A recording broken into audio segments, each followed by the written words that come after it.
ورحمة الله وبركاته مشاهدينا الكرام ومتابعينا من جميع دول العالم. أسعد الله أوقاتكم جميعا بالخير. أولا احنا اتكلمنا وذكرنا احنا هنتكلم عن أسباب وجود الحبات الفارغة أو القشور الفارغة في ثمار أو حبوب عباد الشمس. طبعا قبل ما اتكلم المفروض ان انا هتكلم عباد الشمس ده آه، عبارة عن الزهرة الضاحكة. يعني ايه الزهرة الضاحكة؟ لأنها بتكون ملازمة للشمس وتكون يعني آه، على علاقة كافية بالشمس، فلذلك بيطلق عليها اسم الزهرة الضاحكة. طيب، ايه اللي بيحصل او العوامل البيئية اللي بتأثر معايا على وجود الحب الفارغ او الحبوب الفارغة اللي هي موجودة في الأقراص او حبوب عباد الشمس؟ اول في حاجة اسمها العوامل البيئية. اول شيء العوامل البيئية المؤثرة. يعني ايه العوامل البيئية المؤثرة؟ يعني عشان ننتج بذور أو حبوب جيدة وملقحة جيدا وتكون البذرة ممتلئة، دي بتتضمن معايا حاجة اسمها إنتاج ونقل نواتج التمثيل الضوئي.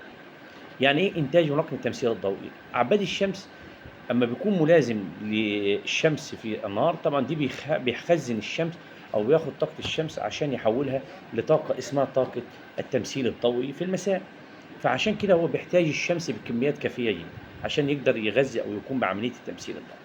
طيب، الفترة ديت عندي اللي هي فترة التلقيح، لو كان عندي عباد الشمس درجة الحرارة عندي عالية، تمام، زي ما احنا قلنا طبعا في تمثيل ضوئي عالي. طيب، في ايه تاني ممكن يأثر معايا؟ لو بقى درجة الشمس او الحرارة عندي عالية وجافة جدا. يعني ايه جافة جدا؟ يعني مفيش نسبة مياه كافية موجودة في التربة او النبات بيكون عطشان. دي من العوامل اللي بتأثر معايا على عملية ايه؟ التلقيح وامتلاء الحبوب. بتأثر معايا ان يبقى في حبوب عندي غير ممتلئة او حبوب مقصرة. يبقى احنا عرفنا اول حاجة اسمها العوامل البيئية المؤثرة، وعرفنا اول عامل فيها. طيب، عباد الشمس دي قصته، في ناس ما بترشش، في ناس ما بتهتمش بالرش ولا بالري ولا بالتسميدات. طيب، هو في امراض اساسا؟ اكيد ليه امراض. اول مرض هنتكلم عنه مرض التعفن القاعدي. طيب، بيبدأ المرض دي ازاي؟ بنلاقي وجود عندنا قرحة على قاعدة النبات. القرحة دي بتعمل معايا ايه؟ بتؤثر معايا بعد كده. بنلاقي الأوراق عندي بدل ما الأوراق مرتفعة والأوراق موجودة زاهية وسارقة، بيكون معايا بعملية ذبول الأوراق. طب لما تثبل الأوراق معايا، بينمو الفطر طبعا على الجذع، وبيبدأ معايا بعملية اسمها عملية تعفن الجذور. طيب، لو حصل عندي عفن في الجذور والنبات عندي كان هزيل وضعيف والأوراق عندي صفراء ومدلية، طبعا دي احنا ذكرنا ان عباد الشمس لازم يكون نبات صحي قوي عشان يقدر يقوم معايا بعمليه التمثيل الضوئي. هنا طبعا دي هتؤدي معايا على عمليه طبعا ايه؟ هيكون عندي وجود حبوب فارغه، هتكون عندي النبات مش صحي. حتى الحبايه لو عندي لو فيها جنين، هيكون الجنين طبعا غير مخصب، وهيكون يعني ممكن يكون الحبايه مش ممتلئه. طيب، مرض الذبول دي تاني مرض هنتكلم عنه او مؤثر الثاني على عباد الشمس وامتلاء الحبوب. اول حاجه مرض الذبول. طبعا المرض دي بيسبب معايا ايه؟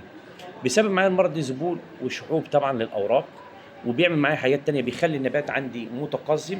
لو نلاحظ او نسال اي مزارع او فلاح هيقول لك انا عندي في نباتات متقزمه، وفي عندي نباتات صحتها يعني نبات عالي او طويل، وفي نبات متقزم.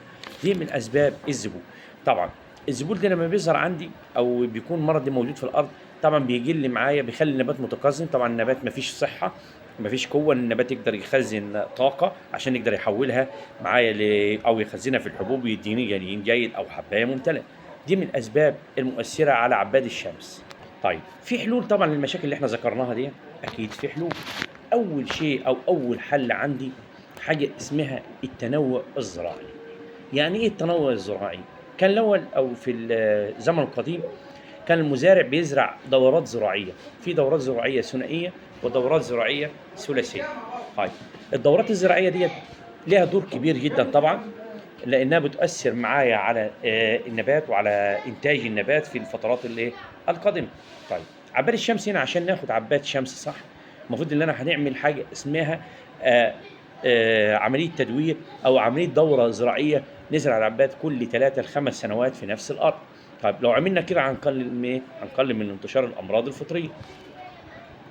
يبقى احنا دلوقتي هنزرع عباد الشمس على دورات زراعيه من 3 ل 5 سنين في نفس البقعه. دي هيقلل معايا الاصابه بالامراض الفطريه او انتشار الامراض الفطريه في التربه. طيب في مسببات تانية؟ في ايه هي؟ اول سبب المفروض المزارع يكون واخد باله منه كويس ويكون فاهم الحته ديت كويس، ايه هي؟ الري في عباد الشمس. انا مش بروي برتقان وبروي يوافيا بروي خضار وخلاص. عباد الشمس فيه آه، حاجه غريبه جدا. ايه هي الحاجه ديت؟ ان جذوره متعمقه في التربه. الجذور بتاعته بتكون في التربه متعمقه. احنا عارفين ان هو نبات بيكون ذو ساق عاليه طبعا واوراق ممتده. طبعا لو ما كانش فيه وتد او جذر عميق جدا في التربه فالنبات هيبدا يميل معايا او يبدا يوجع معايا. وطبعا دي احنا ملاحظين الموضوع ده. المفروض عندي انا لما بكون بعمليه الري لازم أن نكون بعمليه الري عندي تشبيع، اللي انا احاول اشبع الارض بالميه الكافيه معايا، عشان لو حصل قللت في المياه طبعا هتكون عمليات التمثيل الضوئي او عمليات البناء الضوئي طبعا هتكون قليله جدا، لان احنا عارفين النبات بيحتاج عشان يكون بعمليه بناء ضوئي بيحتاج لميه وغذاء وبيحتاج لضوء. بياخد الحاجات دي كلها ويجمعها ويكون بعمليه في تحويلها في الورقه الى سكريات ونشويات، دي اللي هي ايه؟ الغذاء او الاكل بتاع النبات. فلا بد يكون عندي متوفر نسبه الرطوبه تكون عاليه، ونحاول ان احنا نقلل فترات الري طبعا حسب كل تربه، ما نعطش النبات. ولو زجينا النبات نحاول ان احنا نشبع النبات كويس بالميه وما نجلكش من اي اثر من الاثار دي. ويا رب تكون الحلقه فادتكم النهارده والمعلومات فادتكم، وانتظرونا ان شاء الله في لقاء اخر، والسلام عليكم ورحمه الله وبركاته.